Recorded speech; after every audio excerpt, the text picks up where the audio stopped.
Hi, and welcome back to another episode of the First Time Homebuyers Podcast. My name is Tom Sommers. I'm one of your co-hosts from Coldwell Banker Burnett in the Minneapolis-St. Paul area, and I'm joined, as always, by my co-host Eric McKenna, who is with Remax Advanced in the Pittsburgh area. How are you today, Eric?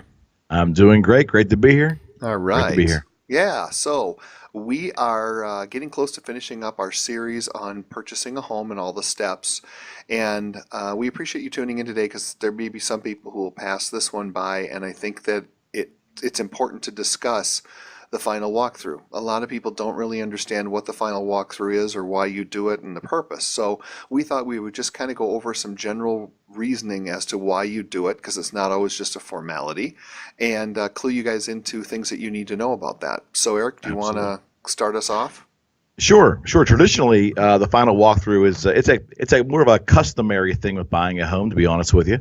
But I never take light of it, and I'll tell you why. When I was a younger agent, I probably viewed it very similar to a lot of younger agents. It's just customary, and certainly if you see something visual in the house that's not quite right, you still have a little time before closing the next day to have things rectified. I mean, that makes sense. Where I really realized that the walkthrough is important was I started working with a fantastic home inspector here in Pittsburgh that really gave quite a bit of service to my buyers. And part of his service was if he did an inspection for you and you went and resolved some issues with the seller and the seller committed to doing some improvements or some correcting of deficiencies, this home inspector would volunteer to go with you, at your permission, of course, to your walkthrough and evaluate the work that was done and to make sure it was done up to code or make sure it was done properly. So his service to the buyer extended all the way to the closing or the day before closing walkthrough, and giving the buyer that little bit of extra that, hey, my inspector came back and made sure the seller's work was done correctly.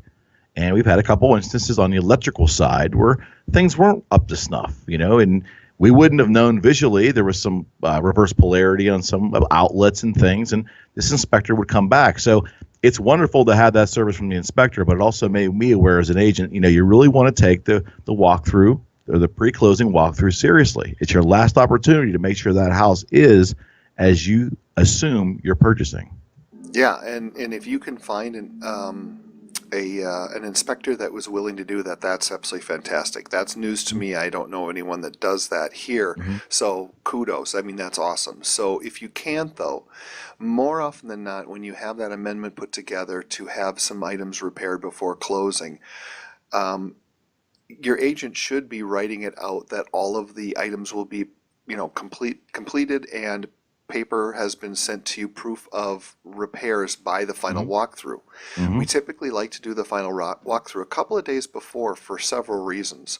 Most importantly, what Eric had already brought up, to check to make sure that everything is done. So if you have electrical issues that need to be worked on that are inside the panel, how am I ever going to know any more than you, the buyer, would know that these items are fixed? So typically we do get paperwork saying, okay, here's the electrician was here, he did this, and this, and signed off on it. Correct. The other part too is that you got to keep your leverage until everything is done. I always believe in the good of people, but you trust, but you verify. So I like to do walkthroughs 2-3 days beforehand, because if I walk in and the house is an absolute mess and there's boxes everywhere, I'm like, yeah, this is great. They're taking it serious. They remember they actually have to move. But if I walk in 2 or 3 days and nothing has moved yet, and all of the dishes are still in the cupboards in the kitchen, we know how long it takes to pack a kitchen. Then I've got some real concerns. So at least at that point, if we have to delay closing, it gives you, the buyer, some options as to what to do to make this happen. Because I'm telling you, there are sellers out there that literally do not start packing till the morning of. And if you have immediate occupancy after close, we have to discuss that. Absolutely right. And to carry on with Tommy's theme there, case in point why it's important to trust but verify. State of Pennsylvania real estate laws put into effect a policy about 2 years ago that it may be similar in your state, Tommy, but here's a good example. The brackets that hold up flat screen televisions on walls are now fixtures of the house, meaning that you leave them. And the reason being was that it was unclarified for a long time. And as these TVs became more popular, some sellers were taking them off the wall and leaving big holes or maybe not letting them come out cleanly. So when you would do your walkthrough, you'd have these big holes in the wall in maybe 2, 3, 4, 5 places in the house. That's not what you were thinking as a buyer when you're envisioning your new home. So another example of where there was a gray area there.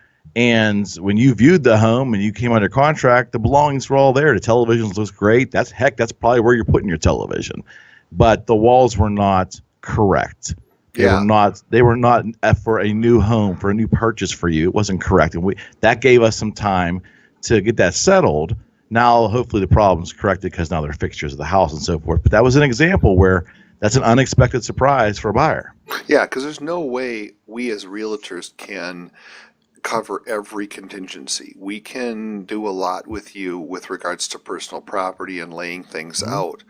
But I have always also believed that the only validity to a contract is the quality of the signatures on that page. And even though you have something that's written and agreed to, doesn't mean that the sellers or the buyers or whomever is going to actually follow it to the letter, because everyone has a different definition of what that is.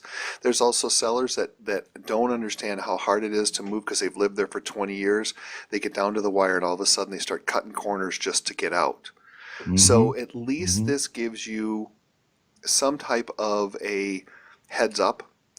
And I've always believed in win-win negotiating. I don't believe in win or lose, because at that point, everyone loses. And so you gotta always keep in mind the goal of everything here is to get you into this home.